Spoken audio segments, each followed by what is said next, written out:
So I welcome you all to this new chapter capacitor. फटाफट इसको revise करते हैं और पहला टॉपिक है बेसिक डेफिनेशंस। बेसिक डेफिनेशन बहुत आसान सी चीज़ है, इसमें कुछ भी नया नहीं है। कैपेसिटर क्या होता है? It's a device. ठीक है, क्या करता है ये? It stores charge.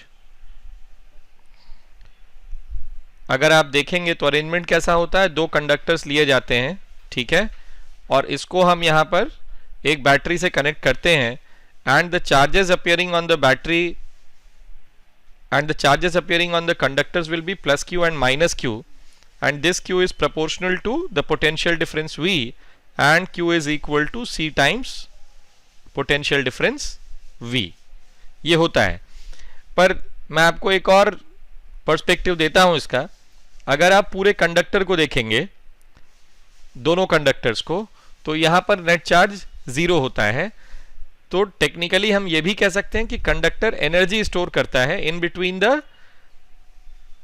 In the field in between the plates of capacitor.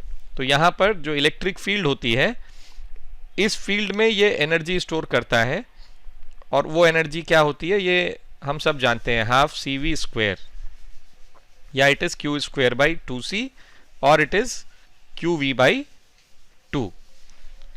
ठीक है, तो ये दूसरा पर्सपेक्टिव हुआ, but technically capacitor is a device which stores charge.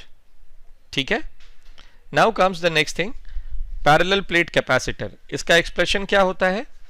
Expression होता है इसका capacitance C is equal to epsilon naught A by D, where A is the area of the plates, A is area of the plates and D is distance between the plates of capacitor। ठीक है, now combination की बात करते हैं। Combination में यहां पर दो टाइप का कॉम्बिनेशन होता है, एक होता है सीरीज, दूसरा होता है पैरेलल। तो सीरीज कॉम्बिनेशन में अगर हम देखेंगे तो सीरीज कॉम्बिनेशन में कैपेसिटर्स इस तरीके से कनेक्टेड होते हैं। इनका एक टर्मिनल कॉमन होता है, ये कैपेसिटेंस C1 है, ये C2 है, और हम यहां पर इन दोनों टर्मिनल्स के अक्रॉस एक सिंगल कैपेसिटर से इन दोनों कैपेसिटर्स को रिप्लेस करना चाहते हैं, जो उतना ही चार्ज एक्सट्रैक्ट करेगा बैटरी से जितना ये दोनों मिलके कर रहे थे। ठीक है, तो हमने यहां पर V पोटेंशियल डिफरेंस की बैटरी कनेक्ट की, और जो इक्विवेलेंट कैपेसिटेंस आता है ये आता है 1 by C1 plus 1 by C2।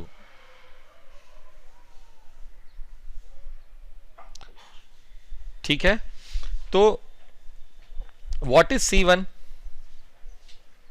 Sorry, what is the potential difference across these two individual capacitors? So देखिए, C इक्विवेलेंट हो गया यहां पर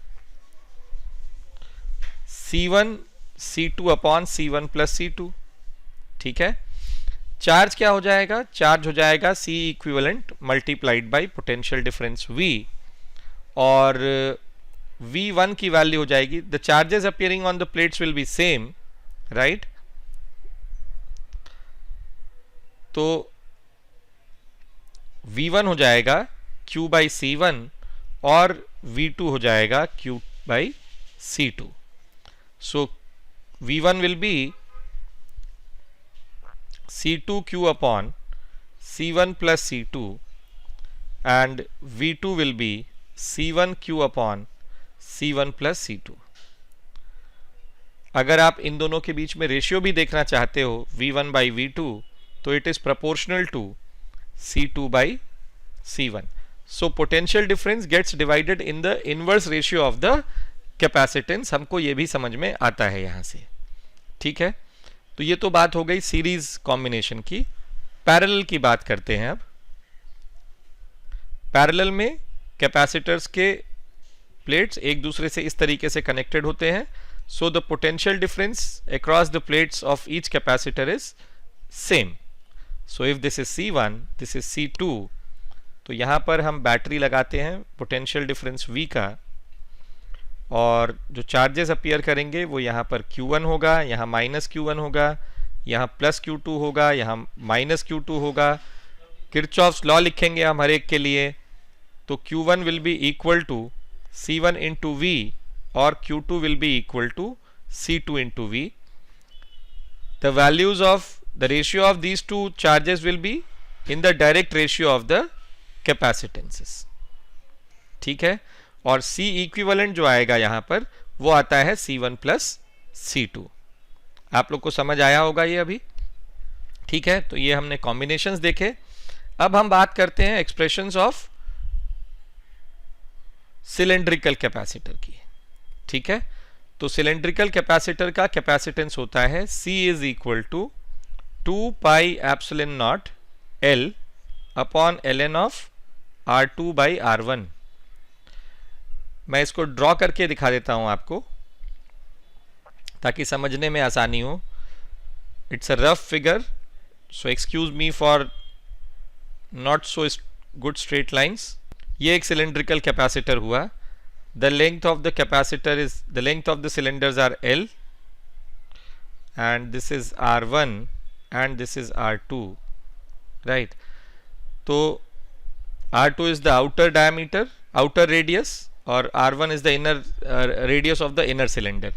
तो यहाँ पर ये दो सिलेंडर्स होते हैं जो कोएक्सियल होते हैं और इस तरीके से कैपेसिटेंस इनका लिखा जाता है, ठीक है। स्फेरिकल कैपेसिटर, स्फेरिकल कैपेसिटर क्या होता है, इसका एक्सप्रेशन क्या होगा, एक ये स्फीयर हो गया और दूसरा स्फीयर हो गया ये, this is R1, this is R2। तो capacitance C of a spherical capacitor is given as 4 pi epsilon naught R1 R2 upon R2 minus R1, ठीक है। This is the capacitance of a spherical capacitor. इसमें कुछ conditions हैं। If R1 and R2 are very large and they can be approximated as equal values, पर difference इनका जो है वो एक डिस्टेंस वो d है and that is very small as compared to R1 and R2। तो तब हम इसको लिख सकते हैं, तब हम इस C को लिख सकते हैं 4 pi epsilon nought R square upon d। तो ये जो 4 पाई R स्क्वायर है ये सरफेस एरिया हो जाएगा और ये epsilon not A by d लिखा जाएगा, ठीक है। तो it behaves as a parallel plate capacitor when the radii are very large, ठीक है। Now comes Kirchhoff's law। आप लोगों को याद होगा दो टाइप के लॉ होते हैं, Kirchhoff's voltage law, Kirchhoff's current law। ये क्या होता है, sum of potential differences in a closed loop is equal to 0, ठीक है। मतलब अगर ये यहाँ पर मैंने ये ड्रॉ किया है, एक एग्जाम्पलरी सर्किट है ये, this is potential difference V, this is plus Q, this is minus Q, this is capacitance C, this is resistance R, और करंट यहाँ पर I फ्लो हो रहा है। तो if I take this loop A B C D A, तो A से B अगर हम जाएंगे तो it is plus V minus Q by C minus I R is equal to 0। So this is how we write Kirchhoff's voltage law or we apply Kirchhoff's voltage law। Remember, it is sum of potential differences in a closed loop which should be equal to 0। Now comes current law। current law क्या होता है, ये कहता है algebraic sum of current entering or leaving a node should be equal to 0, ठीक है। तो मान लो ये इस तरीके का एक नोड बना यहाँ पर, करंट यहाँ I1 is coming in, I2 is coming in, I3 is going out and I4 is going out, right। तो हम उन सारे करंट्स को जो इसकी तरफ आ रहे हैं उनको पॉजिटिव ले लेते हैं और जो इससे दूर जा रहे हैं नोड से उसको हम नेगेटिव ले लेते हैं, ठीक है। अब इनको हम सम कर लेते हैं, I1 plus I2 minus I3 minus I4 is equal to 0, ठीक है। तो algebraic sum of currents entering और leaving a node is equal to 0, right. Now comes energy stored in a capacitor. मैंने शुरू में भी दिखाया था आप लोगों को एनर्जी स्टोर्ड, पर फिर से देख लेते हैं। तो expression for energy stored is given as Q square by 2C, this is U। इसको, इस एक्सप्रेशन को आप तभी यूज करिए, मतलब एडवाइजेबल है ये, आप कभी भी यूज कर सकते हैं वैसे तो, पर आप ध्यान में तभी रखिए, इसका और उपयोगिता इसकी अच्छी हो जाती है, इसकी यूटिलिटी और बढ़िया हो जाती है जब चार्ज कांस्टेंट हो, ठीक है। फिर आता है U is equal to half CV square. इसकी यूटिलिटी तभी बढ़ जाती है जब V कांस्टेंट होता है, ठीक है। एक और एक्सप्रेशन है U is equal to QV/2। जब work done by the battery वगैरह की बात होती है तो ये थोड़ा हैंडी होता है इसको यूज करना। इसी में मैं आपको एक एनर्जी डेंसिटी नाम की चीज सिखाता हूं। ये भी आप लोगों ने पढ़ा ही होगा, याद होगा आप लोगों को, नहीं होगा तो आप लोग को याद आ जाएगा। Energy density is U, that is half epsilon not E square. This is the energy density of the energy stored in the volume of the capacitor. So this small u is equal to capital U upon the volume of the capacitor. ठीक है, तो ये हो जाता है आपका energy is half CV square और volume हो जाता है A इंटू D।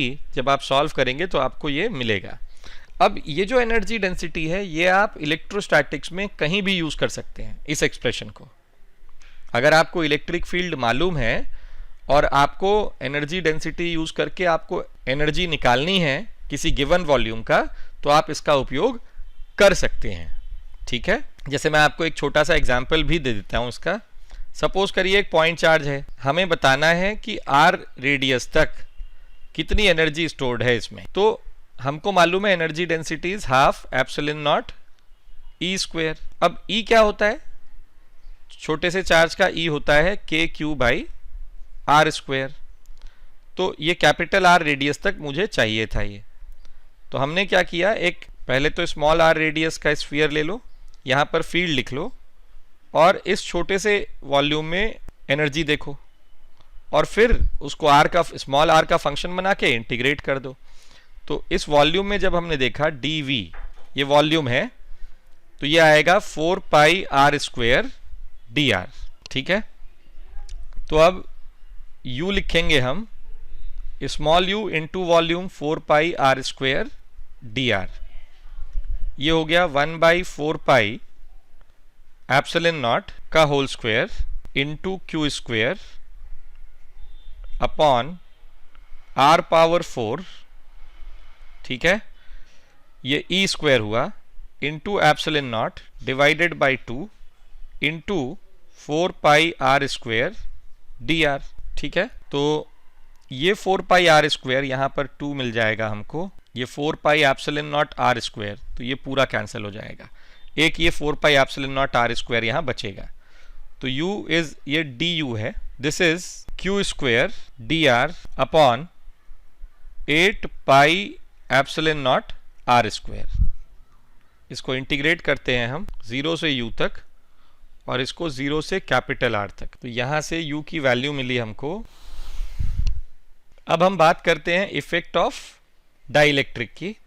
तो हम सबको पता है कि अगर हमने डाइलेक्ट्रिक में, अगर हमने कैपेसिटर के अंदर डाइलेक्ट्रिक इंसर्ट किया तो C dash is equal to K times C naught, where K is the dielectric constant, ठीक है। और मतलब capacitance increases by a factor of K। अगर ये दो प्लेट्स हैं कैपेसिटर के और यहाँ पर हमने एक डाइलेक्ट्रिक इंसर्ट किया है, this plate has plus Q charge, this plate has minus Q charge, तो डाइलेक्ट्रिक के इन सरफेसेस पे पोलराइज चार्जेस आते हैं प्लस Q और माइनस QP। यहाँ पर इट विल बी नेगेटिव क्योंकि पॉजिटिव प्लेट के पास नेगेटिव चार्ज इंड्यूस होगा और नेगेटिव प्लेट के पास पॉजिटिव चार्ज इंड्यूस होता है। तो इस पोलराइज चार्ज का एक्सप्रेशन होता है QP is equal to Q times 1 minus 1/K। Now the electric field inside the dielectric is E, and this electric field E is the original electric field in between the plates of capacitor when the dielectric was not inserted divided by K, ठीक है। The field because of the polarized charges will be equal to E naught times 1 minus 1/K। अब ये तो हो गया dielectric का effect. बात करते हैं अगर डाइलेक्ट्रिक्स पैरेलल में डले हुए हैं तो कैसे दिखाई देंगे। ये दो डाइलेक्ट्रिक्स हैं जो इस तरीके से इंसर्टेड है, this is having dielectric constant as K1, this is having dielectric constant as K2। इसने एरिया A1 एनक्लोज कर रखा है, इसने A2 एरिया प्लेट का वो कवर कर रखा है। तो C1 will be equal to K1 epsilon naught A1 upon D, and C2 is equal to K2 epsilon naught A2 upon D. Now these two capacitors, they are connected in parallel. ये इस तरीके से connected होंगे, ठीक है। ये C1 हो गया, ये C2 हो गया। तो C equivalent in this case will be equal to C1 plus C2, and this is epsilon naught by D K1 A1 plus K2 A2, ठीक है। यहां पर ये इसलिए पैरेलल में कनेक्टेड है क्योंकि इनके अक्रॉस पोटेंशियल डिफरेंस सेम होगा, ठीक। ये तो हो गया when they are in parallel. अब हम बात करते हैं जब ये सीरीज में कनेक्टेड होंगे तब कैसे होंगे। ये दो अलग अलग डाइलेक्ट्रिक हो गए यहां पर। इसका डाइलेक्ट्रिक कांस्टेंट K1 है, इसका K2 है, और इन दोनों ने अलग अलग विड्थ ऑक्यूपाई कर रखा है, ठीक है। This is the common interface दोनों डाइलेक्ट्रिक्स के बीच में, हमको इन दोनों के बीच में लिखना है। तो यहां पर ये दोनों कैपेसिटर्स को हम सीरीज में मानते हैं, ये इस तरीके से। This is P, this is N, this is C1, this is C2। So C1 will be equal to K1 A epsilon naught upon D1, and C2 will be equal to K2 A epsilon naught upon D2। तो C equivalent अगर समझाना है तो 1 by C equivalent will be equal to 1 by C1 plus 1 by C2। This is epsilon naught A K1 by D1 plus K2 by D2। This is 1 by C equivalent।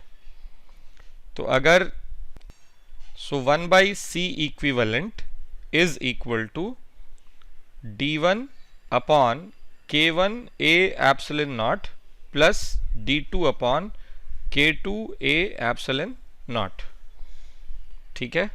तो C equivalent will be equal to epsilon naught A K1 K2 upon K2 D1 plus K1। तो ये तो हो गई dielectrics की कहानी, in parallel in series देख लिया हम लोगों ने।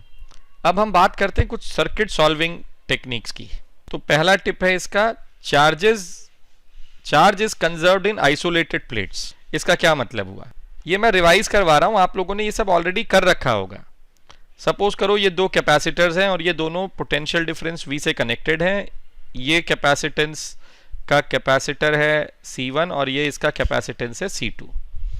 यहां पर प्लस Q चार्ज आया, बैटरी इज इलेक्ट्रिकली न्यूट्रल लिखा है, तो पॉजिटिव टर्मिनल से अगर प्लस Q चार्ज निकलेगा तो नेगेटिव से माइनस Q निकलेगा और ये यहां पर जाएगा। ये हम अज्यूम करते हैं, वैसे ये इंडक्शन से होता भी है। तो यहां पर ये प्लस Q हुआ, फेसिंग सरफेस पे equal and opposite charge minus Q। अब देखो आइसोलेटेड प्लेट्स का मतलब क्या हुआ, ये जो दोनों प्लेट्स हैं ये आइसोलेटेड है, ठीक है। तो ये आइसोलेटेड है मतलब यहां पर प्लस Q आना चाहिए, क्योंकि इनिशियल चार्ज इन दोनों पे 0 था, तो फाइनल भी 0 ही होगा। तो ये जो दोनों टिप्स हैं ये मैंने आपको समझाने की कोशिश की है। अब this is charge conservation and distribution method, या एक एग्जांपल देख लेते हैं हम इस पे। सपोज करो मेरे पास ये सर्किट दिया हुआ है, 2 माइक्रोफैरेड का कैपेसिटर है, ये 4 माइक्रोफैरेड्स का कैपेसिटर है, ये 12 वोल्ट्स की बैटरी है, ये 24 वोल्ट्स की बैटरी है। हमको पोटेंशियल डिफरेंस बताना है इन इस 2 माइक्रोफैरेड कैपेसिटर के अक्रॉस। तो मैं मान लेता हूं यहां से प्लस Q चार्ज आया होगा और यहां से माइनस Q चार्ज। ये जो मैंने आपको अभी सिखाया है उसी का एप्लीकेशन है। यहाँ प्लस Q, यहाँ माइनस Q, यहाँ माइनस Q, यहाँ प्लस Q। आप ये सोच सकते हैं कि सर पॉजिटिव टर्मिनल 24 वोल्ट से प्लस Q चार्ज नहीं आया, क्यों नहीं आया? तो ये सिर्फ एक अजम्पशन है, हमारे अकॉर्डिंगली जो चार्जेस आने होंगे, अगर हम सही से सर्किट सॉल्व करेंगे तो हमको वो सही चार्जेस मिलेंगे यहाँ पर, ठीक है। Now I move from A in the clockwise sense and come back to A। So the expression for this is q upon 2 plus 24 plus q upon 4 minus 12 is equal to 0. So this is 3q by 4 is equal to minus 12 और q is equal to minus 16 micro. अपने आप negative आ गया charge. अब हमको VA minus VB निकालना है, तो VA plus q by 2 is equal to VB और VA minus VB is equal to minus q by 2 और this is 16 by 2 और 8 volts. So this is how we solve the circuit. So here comes the end of this chapter. बहुत questions आते हैं इससे. जितना मैंने आपको सिखाया है ऑलमोस्ट सारे कॉन्सेप्ट्स रिवाइज हो गए हैं आपके. तो जेई मेंस और नीट के पर्सपेक्टिव से ये आपको काफ़ी ठीक लगेगा. ठीक है, अगर आप इसकी प्रैक्टिस कर लेंगे 50 क्वेश्चंस की तो और आपको ये काफ़ी हेल्प करेगा. Thank you so much. See you in the next lecture of current electric. Good bye.